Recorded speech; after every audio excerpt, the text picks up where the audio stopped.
Welcome to History on this day. Today, we're peeling back the velvet curtain on a master of the macabre. Born on January 19, 1809, the one and only Edgar Allan Poe.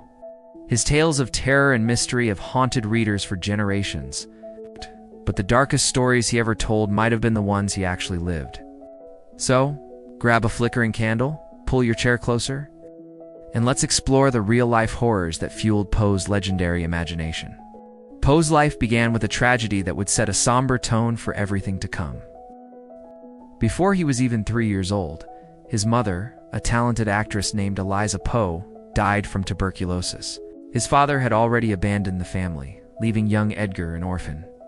He was taken in by the Allan family of Richmond, Virginia, but he was never formally adopted. This sense of being an outsider, of losing a parent so early and so tragically, became a recurring ghost in his work. Think about it. How many of his stories feature beautiful dying women or characters grappling with profound loss? It's a theme that started in his own nursery. Tuberculosis, or consumption, as it was known then, was a terrifying and slow-moving plague of the 19th century. It wasn't just his mother. This disease would stalk Poe his entire life, claiming the lives of those he loved most. His beloved foster mother, Frances Allan, succumbed to it. And perhaps most devastatingly, his young wife and first cousin, Virginia Clem, also fell victim. He married her when she was just 13 and he was 27.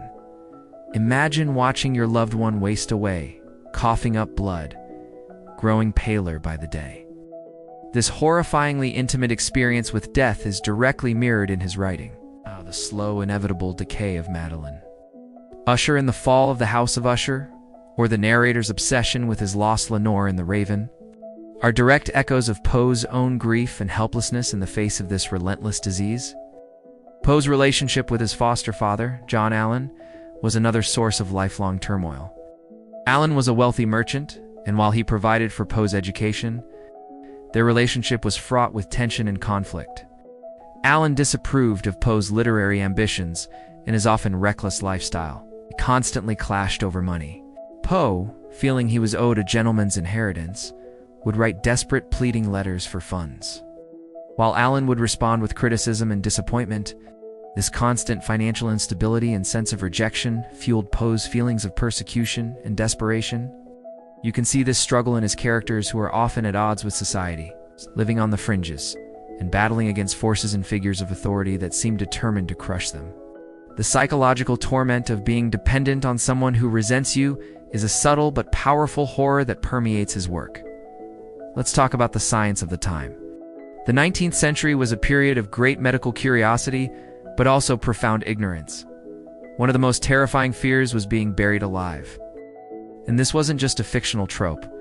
It was a genuine, documented concern. Coffins were designed with bells and breathing tubes, just in case. Poe, with his finger on the pulse of public anxiety, seized on this fear with chilling effectiveness. Stories like the premature burial and the Cask of Amontillado tap directly into this primal dread of being trapped. Helpless, in a dark, confined space, with no hope of escape. He wasn't just inventing a scary idea, he was amplifying a real-world terror that kept people awake at night. Poe was also fascinated by the burgeoning field of psychology and the human mind's capacity for madness.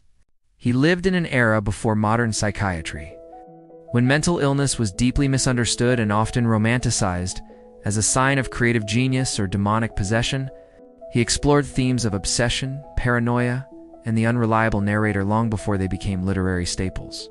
Think of the narrator in The Telltale Heart trying to convince you of his sanity while describing a meticulously planned murder, driven by an irrational fixation on an old man's eye. Or the descent into madness in The Raven, where grief twists into a hallucinatory nightmare. Poe was a master of the unreliable narrator, forcing the reader inside the minds of disturbed individuals.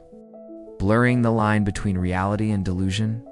Was he drawing on his own battles with depression and what he called the fits of melancholy? It's almost certain. He knew intimately the terror that could come not from a ghost or a monster, but from one's own mind. Even the setting of his stories often drew from real-world anxieties. The dark, labyrinthine streets of cities like Baltimore and Philadelphia, where he lived and worked, were rife with poverty, crime, and disease. The stark contrast between the wealth of the few and the misery of the many created a palpable sense of unease and danger. This urban Gothic atmosphere seeps into his tales. The plague-ridden city in the Mask of the Red Death, where the rich try to wall themselves off from the suffering outside, is a powerful allegory for the social inequalities Poe witnessed every day. He understood that true horror wasn't just about supernatural ghouls. It was also about the very real monsters of society: disease, poverty, and human indifference. And finally, we have the mystery of Poe's own death, a final Gothic tale with no clear ending. He was found delirious on the streets of Baltimore, wearing clothes that weren't his own, and died a few days later in a hospital. The official cause of death was recorded as congestion of the brain, but that's a vague, unsatisfying answer. Theories have swirled ever since. Was it alcoholism? Was it a violent mugging? Rabies? Or was he a victim of cooping, a bizarre form of election fraud where gangs would kidnap people, force them to vote multiple times in disguise, and then leave them for dead? We will likely never know the full story. Edgar Allan Poe, the creator of the first modern detective story, with his character C. August Duping, left behind the ultimate unsolved mystery: his own demise. So, when we read Poe, we're not just reading fiction, we're reading a life. A life marked by abandonment, loss, poverty, and a constant, intimate acquaintance with death and despair. He didn't just write about horror, he transmuted his own personal horrors into art that continues to resonate with our deepest fears. The shadows in his stories were the shadows he lived with every day. His genius was in his ability to take that pain, that grief, that terror, and shape it into something timeless, haunting, and unforgettable. On this day, January 19th, we remember the birth of a man whose dark life gave the world an even darker and more brilliant literary legacy. Thanks for joining us for this deep dive into the life of Edgar Allan Poe.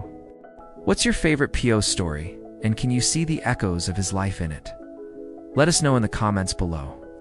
And if you enjoyed this journey into the dark corners of history, make sure to like, subscribe, and hit that notification bell so you won't miss our next episode. We'll see you next time.